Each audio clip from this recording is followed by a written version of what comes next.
Damn, let me take you back because there's no way to pretty up what happened. I walked into my own cabin after months away, caring for my dying father, expecting quiet and maybe a little peace.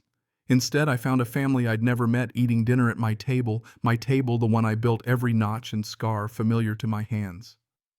And the father, a guy I'd never seen in my life, stood up holding a piece of paper with my name at the top, Michael Torres, deceased. According to the paperwork, I died last spring. He blocked the doorway and said, "We bought this place from the HOA. It's legal." Legal. That word rattled around my head while my pulse went wild. There was their kid playing video games on my old entertainment center, their daughter with a juice box on my floor, and me standing there with the keys alive but apparently dead on paper. I laughed.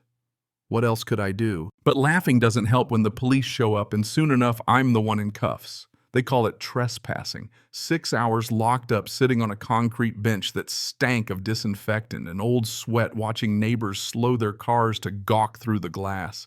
Humiliation burned worse than the cuffs cutting my wrists. I kept thinking, this is a nightmare. Any second I'll wake up. But I didn't.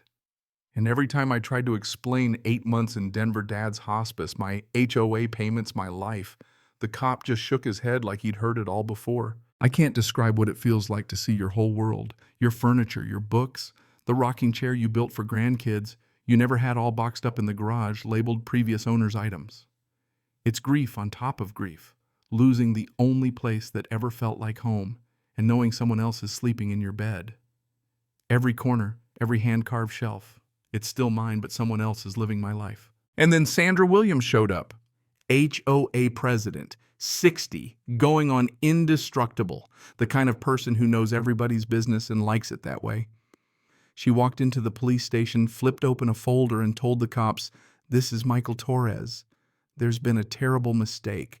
She got me out with a smile and a few words, but there was something off.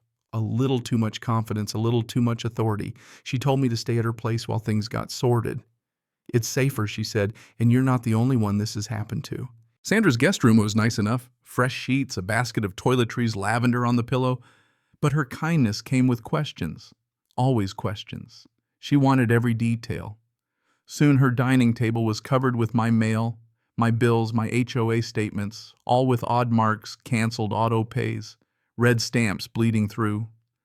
Sandra laid out the evidence like a detective, pushing me toward one conclusion: someone close to me did this. She started dropping hints about my brother Dave, the only person who ever had access to my bank accounts, my paperwork, even the key to my P.O. box.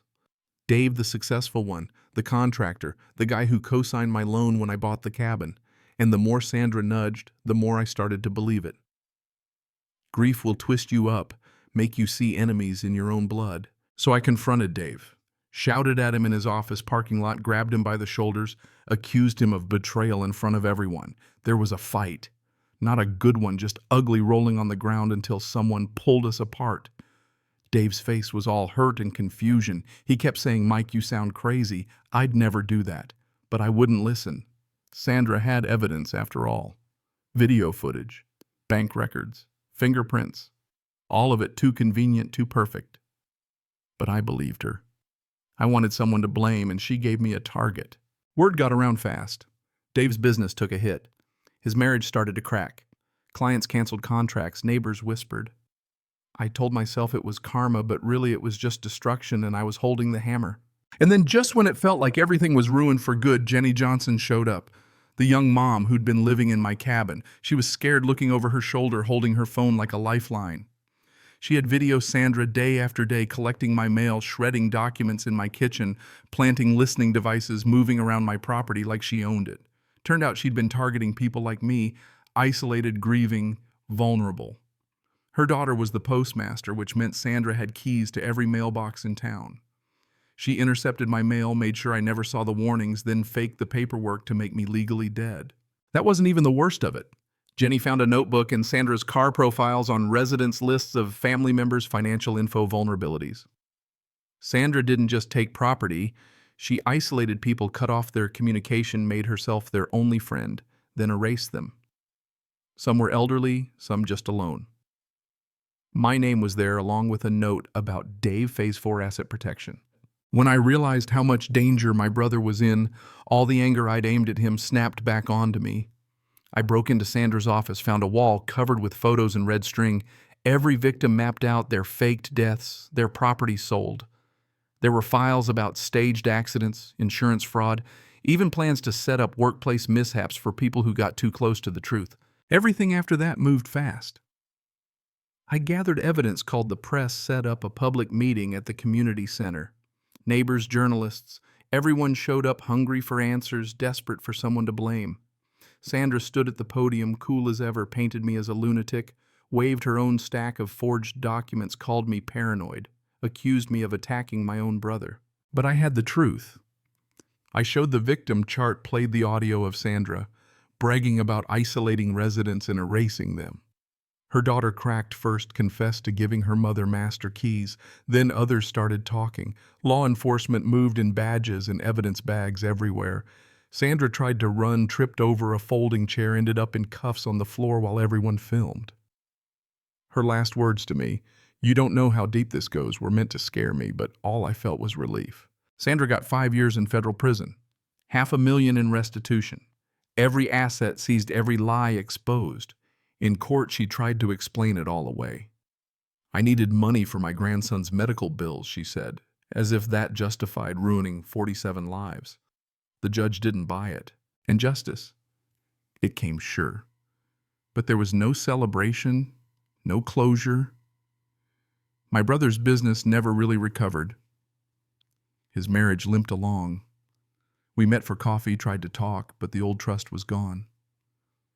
I'd believed the worst about him, and it showed. Our waves across the valley became polite, not brotherly. Some wounds just don't heal, not completely. The cabin. It still stands.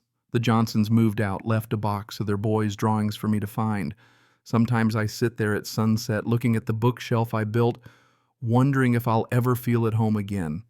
The whole town changed. Some neighbors left scared by what happened. The HOA was dissolved, rebuilt from scratch. New people in charge, but nobody trusts like they used to. And then one day, 6 months after Sandra went to prison, I found a manila envelope in my mailbox. Inside, photos of me at the gas station, the store, the coffee shop. A note Sandra sends her regards. "See you soon, a friend." I did what you're supposed to, filed a report, added cameras, started sleeping light again. Because justice happens, but endings aren't always tidy. Some threats linger. Peace is just a checklist now, doors locked, cameras rolling, hands still shaking some nights. So here's what I know. Sometimes evil wears a neighbor's smile. Sometimes the people you trust most are the ones you hurt the deepest. And sometimes even when the villain falls, the damage is already done. What about you? Ever been burned by someone you trusted or lost something to paperwork and lies? Where's the line between justice and revenge? Would you have believed your brother or the evidence? Drop your thoughts below. Share your own story if you want. Maybe that's how we start putting the pieces back together. Maybe